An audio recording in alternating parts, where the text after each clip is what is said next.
Hey y'all. Hey. So this video was highly requested. As you can tell by the title, we're just going to be telling you all how to outline and how we organize ourselves for law school. 1L year. Hey y'all, so before we get this video started, I just wanted to tell you all about these cool perfumes I just got. Thank you so much to Dossier for sending over my perfumes. If you're not new here, you know that I rock with Dossier and I swear by these products. So Dossier is kind of like a inspired by brand. They have all of the luxury perfumes, but for way less than the cost. You're not gonna pay for the brand and the markup, you're just gonna pay for the iconic scent. My absolute favorite scent right now is the Ambery Saffron. And this scent is inspired by like the infamous Baccarat perfumes. So if you wanna smell like Baccarat but not pay like close to $300, I'm gonna put you in on a secret. You can just get Dossier. It smells exactly the same, exactly the same. I always get complimented on, oh, you smell so good. My guy's at Baccarat. I'm like, no, it's Dossier. So putting y'all onto that right now. I also want to try the Ambery Mint. I'm kind of into amber scents, so yeah, I think this is also smells super good. And another great thing about Dossier is they have testers that come with them. So I know it can be kind of daunting to buy a perfume online, but it comes with a tester, so you can always test the perfume out, and if you don't like it, you can just return it. I'll have a discount code on the screen that you all can use to get money off your purchase. And yeah, thank you so much to Dossier for working with me on this video. And without further ado, let's get right into it. So how to outline, what is an outline? Lexi, tell the people. I thought you was gonna tell the people. Okay. It's hard to define. Okay, an outline really is just a study guide that you make for yourself that you're most of the time able to use during the test. You learn a lot of material in law school, so it's kind of like a consolidated version of all that, like a little cheat sheet that you can use. So yeah, there's no standard way to do it. Like we'll get into, you can really format it however you want to. Some people do a lot of charts, they'll have pictures in it, super colorful, super just black and white, bolded. You can do a lot of cool stuff in Word where you can just click the title of things. An outline is just your study guide, and you can make it whatever you want. Yeah, a lot of y'all want to know how to outline, which is totally valid because I didn't know how to do it either. How I approach outlining, or just note, like studying law school in general, I had at least 3 documents per class. I would have the Google Doc. I took notes, all type notes. I started out thinking I would write this stuff down, but no, like I can't write that fast. So I had a Google Doc for class notes. I had a Google Doc for reading notes I would take while I was reading. And then I had a Google Doc for my outline. That was like the bare minimum.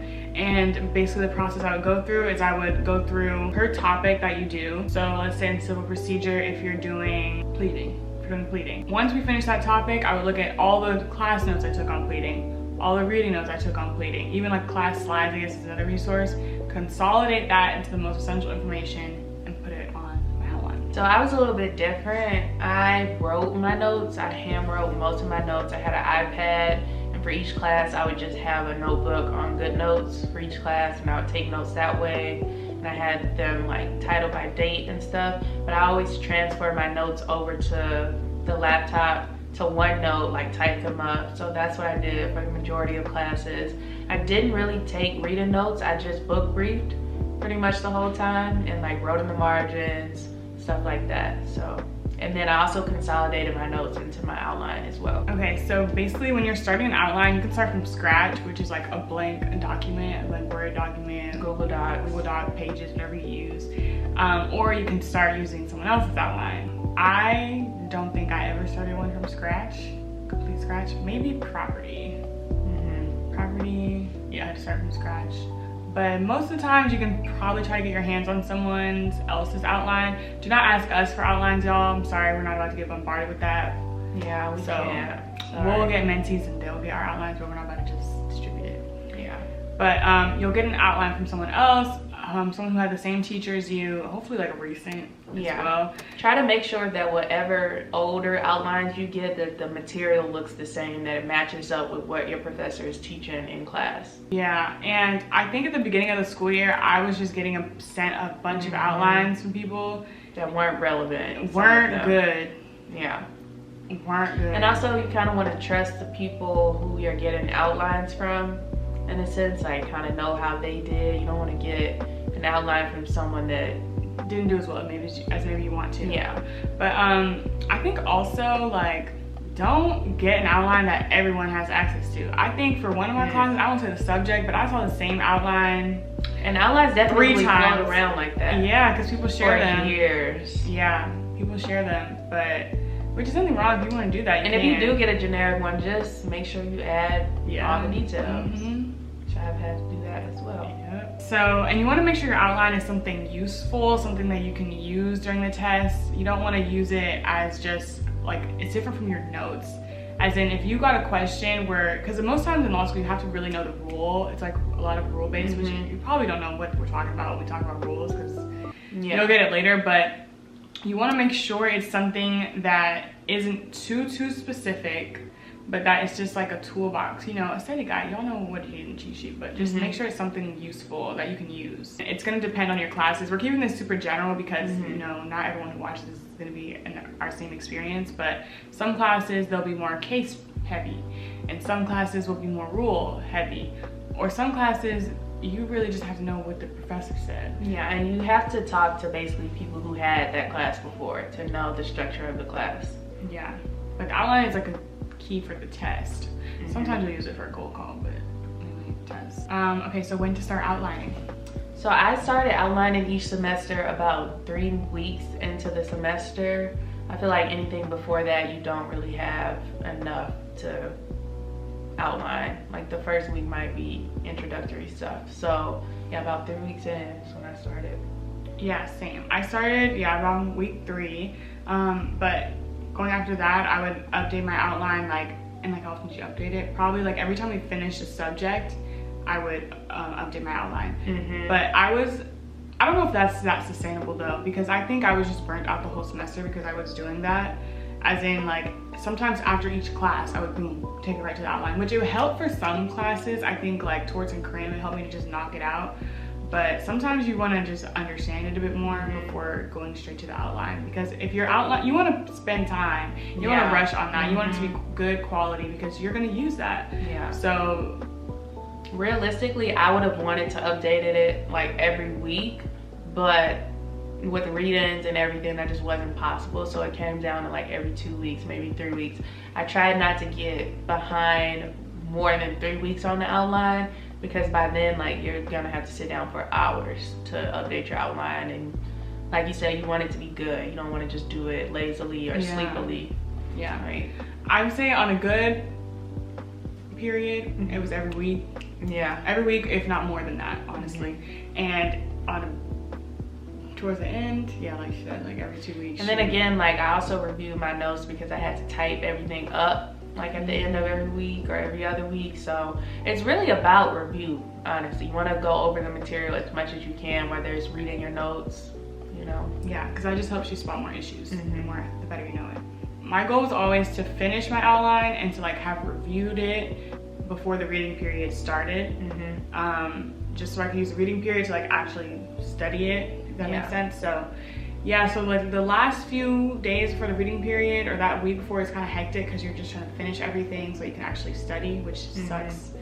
But yeah, try to.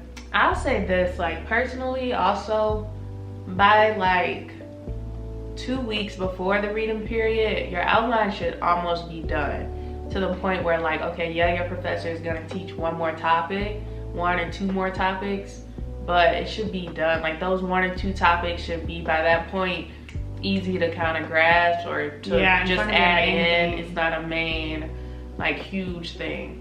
And since I mainly started with older outlines, it was already done anyways. Like I just didn't know what it was on, so even if we didn't get there yet, I would just copy and paste. So I had it there. If I really didn't feel like doing it, it was something.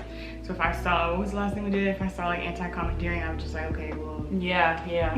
Sometimes by the end of those, but this is how you have to think about it. If you've got the majority of topics, say there's like 20 topics in a class, if you've got 18 down, hey, you'll be all right. Those last 2 might just have to.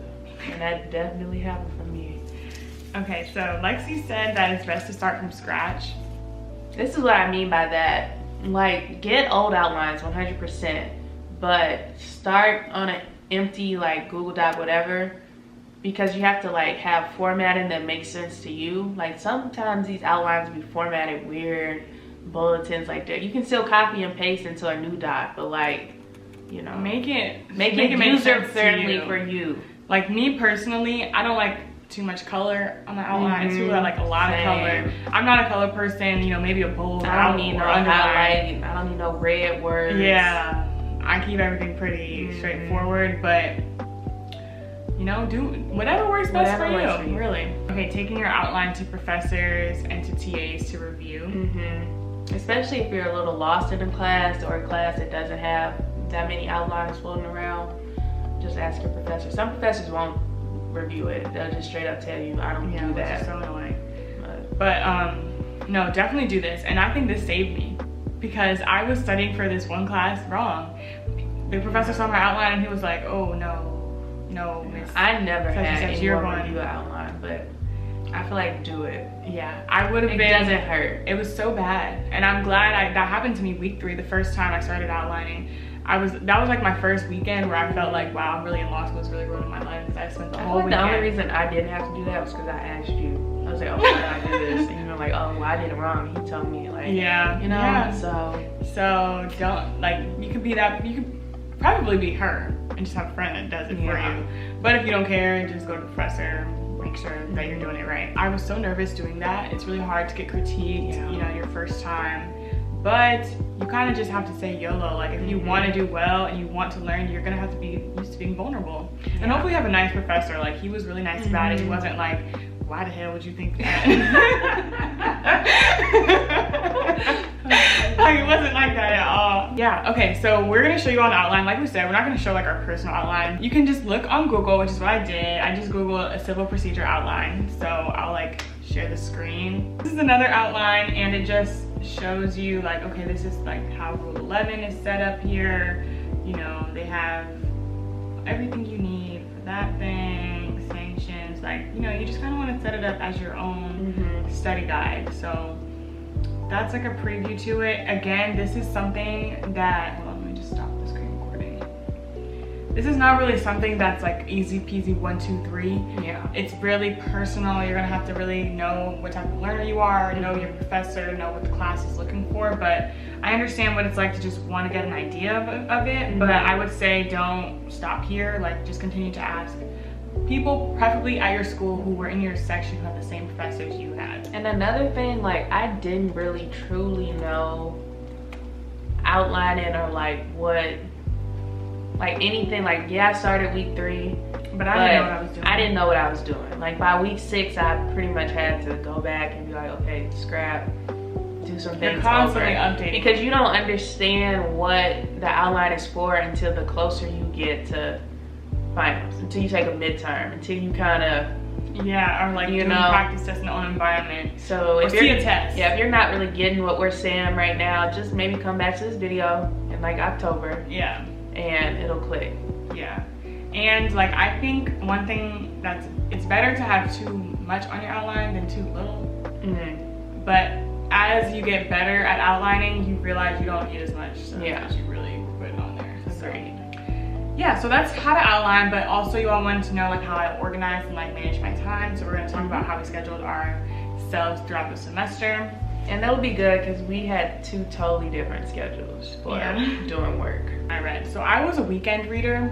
You've heard me say this a lot of times, but what that means is like I would read everything the professors assign. Usually if your professor is like on their stuff, typically they know what pages you're gonna be reading for the whole week. Maybe even the whole semester. Those professors are great where they have the reading already broken down. But for the, I think bare minimum is knowing for the week. So I would get the assignment for the week. I started this right during orientation and right before the first week of school. I knocked out all the reading. So I read everything for the week for TORS, everything for the week for Civ Pro, and so on. So that during the week, I was not reading for classes. So that's kind of how I studied. I would wake up between like, it's gonna sound crazy, I would wake up between 5 and 6 o'clock in the morning. She did. And I would read, and I would do my mastery, and I would do supplements, and then I would go to sleep, or I would go out and wake up the next morning, do it all again, and then boom, it was Monday time. But I don't regret doing that because I loved having breaks during the week. I'm not the type of person who can just read during the week. I just think I have to knock it out all in once, or because I can't do it for the day. I'd rather just knock it all out. But I will say the downside to that is like some people can't remember that long. You really do have to remember the cases. they read, I can just like say one thing and I'll remember it. Or I also took really detailed reading notes, so I could just reference that as well. So yeah, I would read during the weekends, and I would, you know, take notes as I was reading. Literally, honestly, some of the time I was probably writing, some cases sentence by sentence, just so that it would help me understand it, like me writing it out. If I read it and I was like, what does this mean? Doing a lot. I'm doing a lot. A lot. And then I worked out, and then I'll go to class. So then after reading and taking those notes, I had at least 3 questions, honestly, per class. So I'd write those questions down, and then I'd go to class. And then during class, I would either ask my question, or I would wait till I got to like where my question was. And most of the times the professor would answer, like my question would be on point. They would answer throughout the lecture, or I would just ask my question then. During class, I'm taking notes, I'm comparing it to my reading notes. And then after class, I would ask more questions if I, you know, didn't get that. And then I would do mastery. So mastery. So was your week even free a little bit? It was free because we would finish class around like 3 o'clock, 3/4, and I was done for the evening. Okay. And then so like our last class was Civ Pro that ended like 3:50. So I was like after 3:50, I was chilling. And then I did mastery. Like first we thought we were going to do twice a week. I'd say realistically we did once a week. But girl, it wasn't even no mastery for me. It was the reading period. But like during the week, like me. I mean, I think you did fine though. Yeah, I did. So during the week we did 2 days, like when we were on our stuff, we did 2 days mastery. So me and my study partner, we would study. Okay, I would do it once a week. Now I'm thinking about Bradford. We did it once a week. Okay, I'm lying. Tuesday and Thursday. No, we did Wednesday and Thursday for starting out. And we would just, you know, be on Zoom and just do hypos, do like Quimpy stuff. Going back, did that really help? It did. Actually, yeah, it did. It did. It helped. Yeah. So it just kept it fresh, kept me thinking, kept me talking about it with someone. So that was good. And also, I think I liked reading for the week because during the week we had like these ICWs that I was gonna say you got your legal writing work. And my legal writing work, like working on my memo and stuff like that for legal writing, I could do that like in between class or after class. I wasn't like worried about getting to class prepared and doing these, like, no, I didn't have time to do all that. But some people can do that and just read every night, bro. Reading every night. I would. Okay, take what Jordan did, and I did the complete opposite. The complete opposite. So I hardly ever read on weekends. Like I might have read on weekends for like one subject, like one max. Like if I was doing 2 classes, it was overwhelming for me. So I read, and don't do this unless you really, you know, not even don't care. Like I did fine, but don't do this unless you're on your stuff. You're on your stuff and you're disciplined, and just make, I don't know, pick whichever person you think you're more like that will work for you, and do our method, I guess. Basically, so I would read during the week, and I would basically read before class. She was reading before, yeah. So my crim class was at like 1:40 p.m. I was reading from like 11 to 1. Or whenever I got out of the first class that day till 1. If contracts was in the morning, started at 9:30, I was reading at 8:30. Like I was reading in between classes, before classes, and for me it made more sense because I didn't take notes. I booked brief. So if I was getting cold call that day, I knew exactly what to talk about. I was like, oh, okay, yes, this case, blah, blah, blah, blah, blah. And it worked for me because I have short-term memory. I can't just read a case over the weekend and remember Sally Mae did this, and I'd be frazzled in class. And I was really like scared about cold call. So it worked out for me, feeling more prepared before class. Sometimes I would read in the evenings, at night, a little, but mainly I was reading before class and maybe one topic on the weekend. And it worked out because Jordan says like our professors were scheduled, and only one professor was scheduled. Everyone else was, okay, read pages 35 to 59. Read, and I didn't want to overread. I only wanted to be on track with what the professor was talking about, because when you overread, that happened to me a couple times, and then you don't get to that topic 2 weeks later and you've completely forgotten. So yeah, that's what I did. And then I would do legal writing on the weekend, like if I had a memo, Saturday morning to Saturday evening. or ICWs, I would do them in the evening time. So I always found time to get my work done. I always got it done, the readings, everything was done, but I was more of like working during the week. And then most Saturdays I had off. Like Saturday morning I would wake up, I'd be watching my shows, like, cause I just couldn't. By doing all that during the week, I was tired, my brain was fried, I needed a day off, and then Sunday I'd get back to it. Yeah. So I think that's where I like didn't take a day off until after the torts final. Yeah. I was working like a maniac. It was, you know, it's like bus, no club, another club. It was torts, Civ Pro, another class, flashcards. I was doing the thing. Like you can't breathe sometimes when you're doing it that way, and a lot of people can't do that.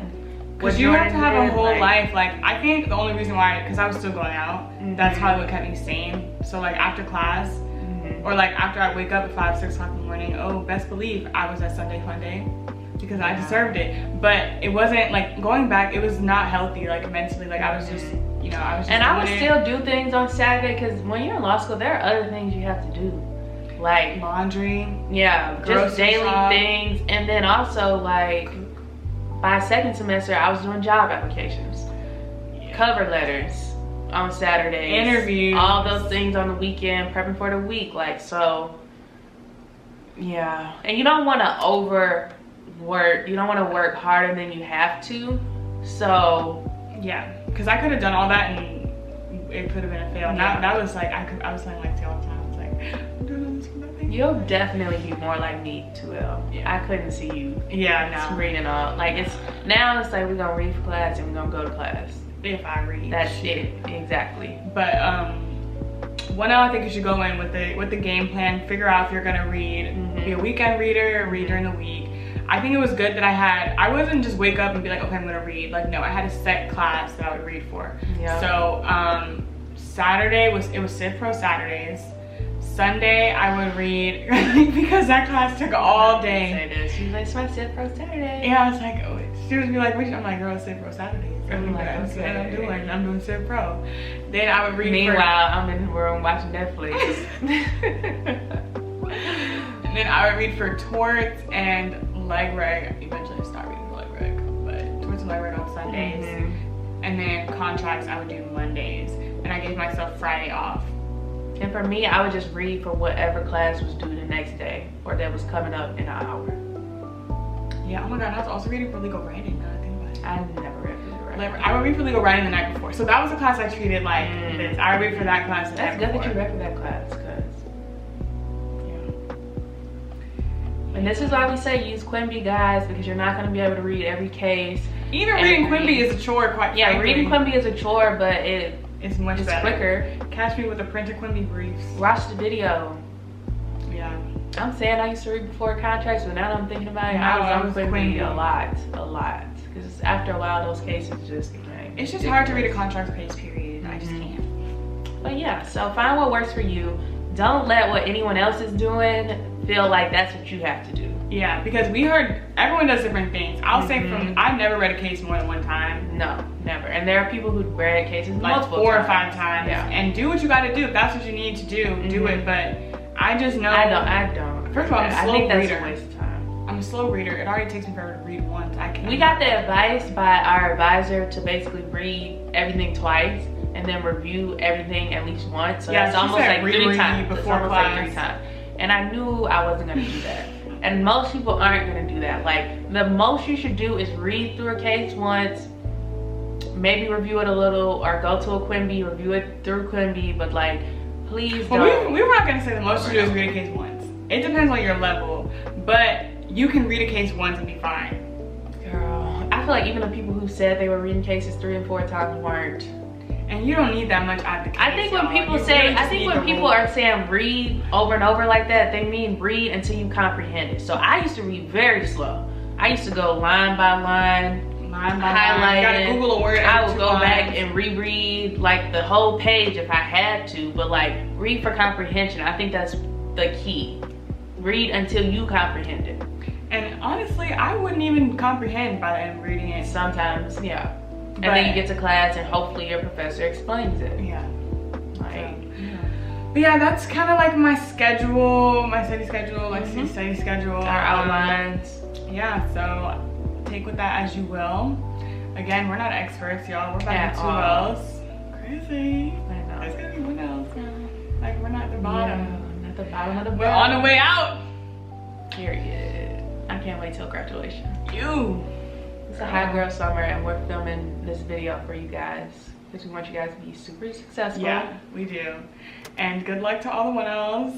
And you know, y'all will be in person, so yeah, it's gonna be a way different ball game. Like, I think that helped me too. People and other, they were like, yeah, I was reading my flashcards on the way to class. I'll probably have to do, because I was a flashcard. That's also what I did during the week, flashcards. But yeah, hopefully this helps, and that's it.